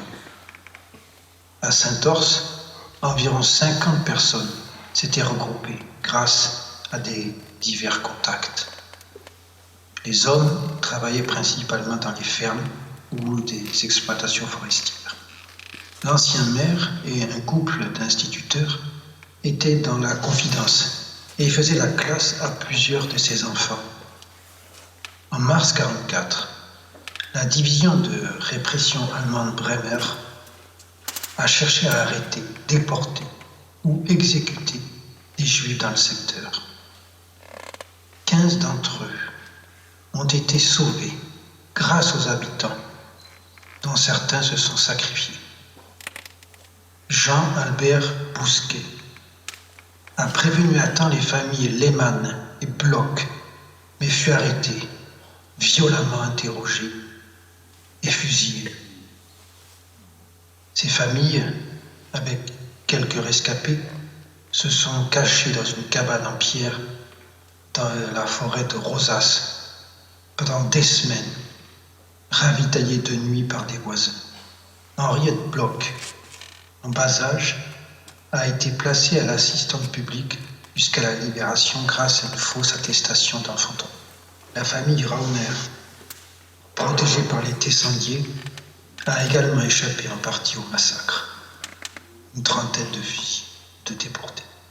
Cachés dans une cabane en pierre, ils ont été approvisionnés jusqu'en juin. Après la guerre, les Rauner sont restés 1 an à Saint-Orse, chez leur bienfaiteur, avant de partir s'installer aux États-Unis. Jean-Albert Bousquet, Jean Tesson, son épouse Eva, sa mère Victoria et son fils Léo ont été reconnus comme justes parmi les nations par le comité international Yad Vashem.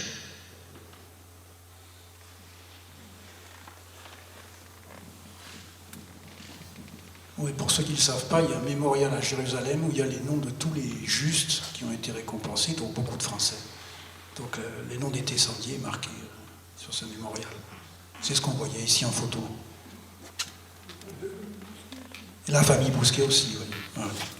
Il s'agit en fait des justes officiels, c'est-à-dire ceux qui ont tous été reconnus et qui ont fait les démarches pour il y a eu beaucoup d'autres personnes qui ont hébergé des juifs pendant la guerre. Exactement. Oui. Oui, parce qu'il faut instruire un dossier, il faut des témoignages. Bon, voilà, ça ne se fait pas comme ça. Mais c'est vrai qu'il y a beaucoup de personnes anonymes qui ont aussi aidé des juifs et qui n'ont jamais eu de récompense, de remerciement, on va dire, hein, ou comme ça, hein, de manière informelle. Oui, il y a énormément de familles qui méritent d'être citées pour avoir sauvé des vies humaines. Et il a été identifié à Bergerac, ça n'est pas lié à la région, là, ici, mais un accueil d'enfants juifs. 60 gamins étaient hébergés après, avec l'arrivée des Alsaciens. 60 gamins orphelins juifs, alors qu'ils venaient d'Allemagne, mais aussi d'un petit peu partout, et qui sont descendus avec les Alsaciens. Et il y a eu un hébergement dans le lycée de Bergerac, et c'est donc un baraquement en bois, et ces enfants ont été accueillis jusqu'au moment, donc à nourrir, voilà, etc. Et jusqu'au moment où les Allemands ont franchi la ligne de démarcation. Et là, grâce à la solidarité, tous ces gamins ont été cachés, sauvés, il n'y a pas eu une seule victime. Donc imaginons derrière les chaînes de solidarité qu'il y a eu pour sauver tous ces enfants, les cacher jusqu'à la fin de la guerre, quoi. Hein. Bon, il y a des médailles qui se perdent. Hein. Ouais. Il y a eu pas mal de cas, en Irak aussi, il parle un peu la même histoire, pas autant, mais il y en a eu. Ça c'est pendant l'occupation. Mais après, il y a eu des petits juifs aussi qui ont été logés dans des familles. C'était moins dangereux, là. Oui, oui. Oui, oui. Puis, là, à Saint-Orse, il y en a qui sont restés jusqu'en 1946, justement. Ouais, après, aussi. Parce que parfois, ils avaient perdu toute leur Ils famille. avaient perdu leur famille. Tout leur bien, leur maison. C'était remis dans des familles. Oui. Pour les juifs, il y a aussi, bien sûr, l'exemple de la bachelerie. Ouais, voilà, c'est horrible aussi, les gamins.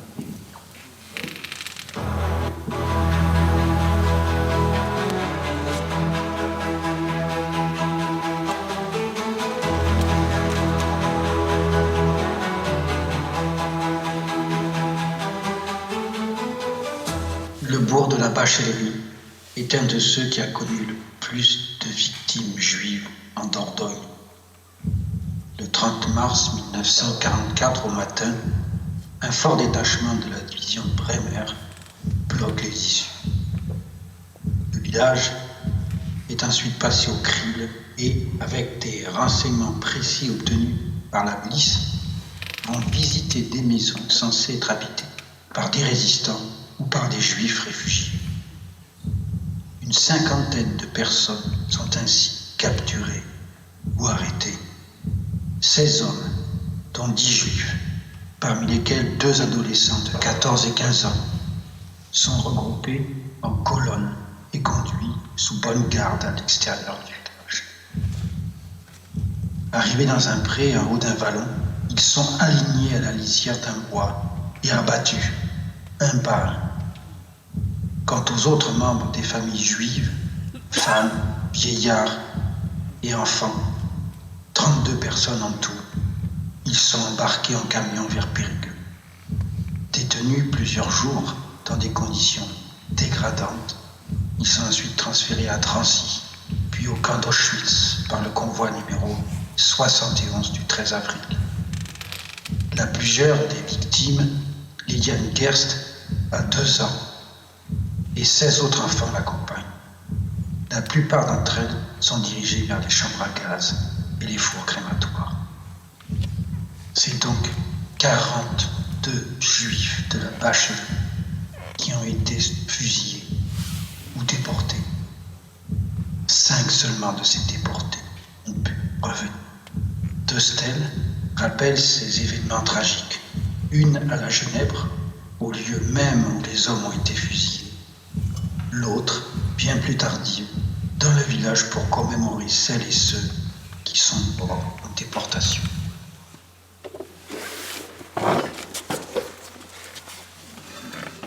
C'est pas une critique, mais vous auriez pu mettre la photo qui parle qui a été faite sur la Vacherie qui retrace ces événements et qui est très fort en termes d'image. Oui.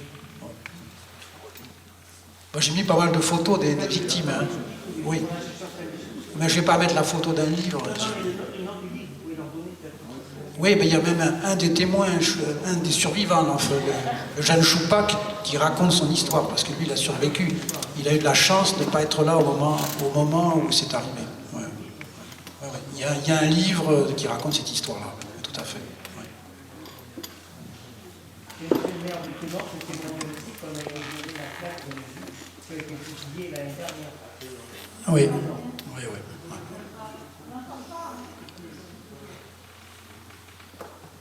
Oui, il y a encore un gros travail commémoratif à faire, parce que s'il y a les soldats, il y a des monuments morts pour les soldats morts pour la France, etc., les juifs qui sont morts, il n'y a pas forcément de plaque qui le mentionne.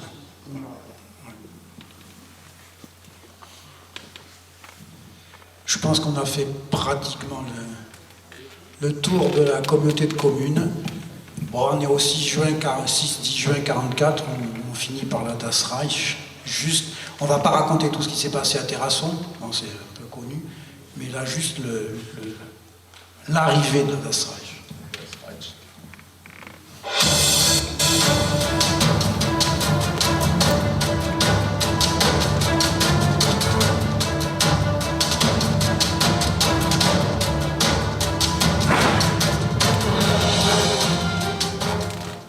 Le samedi 10 juin 1944, 4 jours après le débarquement, après avoir fait sauter le pont de Saint-Pantalon de l'Arche, les FFI, maîtres des Terrassons, sont avertis que des unités allemandes de la 2e Panzer-Division Das Reich, en l'occurrence le 1er bataillon du régiment SS d'artillerie blindée, arrivaient en avant-garde sur la route nationale 89 pour rallier Périgueux et se diriger vers Terrasson. Les résistants FDP ont décidé de tenter de les ralentir, et un petit groupe mené par François Géraudy a mis des abattis en travers de la route, à la hauteur de la ferme de Montplaisir, non loin de Daudeville et du carrefour vers la rivière Mansac sur la commune de Pazaillac. Vers 14h, venus de Brive, les véhicules de tête qui arrivaient sont obligés de s'arrêter et de tirer au canon pour forcer le passage. Les véhicules de transport ont fait demi-tour pour passer ailleurs, mais finalement sont revenus. Des soldats allemands sont descendus, enclenchant des tirs avec les maquisards. Ces derniers, ne pouvant en tenir bien longtemps, on préfère alors décrocher vers l'entrée de Terrasson. Malgré tout, une maison et la bâtisse principale de la ferme de Montplaisir sont alors incendiés. Les soldats allemands, désormais sur le qui-vive, ont rembarqué et la colonne a pu redémarrer pour aborder Terrasson au bout d'une ligne droite de quelques kilomètres. La peur a déjà gagné les habitants de la ville qui ont, comme prémisse, entendu les coups de canon au loin. Ils ignoraient encore la terreur qu'ils allaient subir les heures suivantes.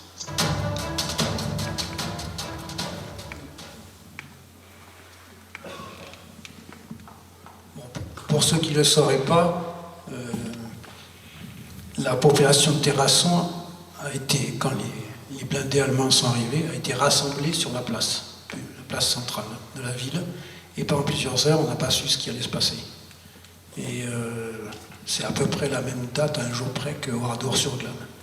Donc on a réussi à éviter le pire grâce à certaines personnes, le maire, etc.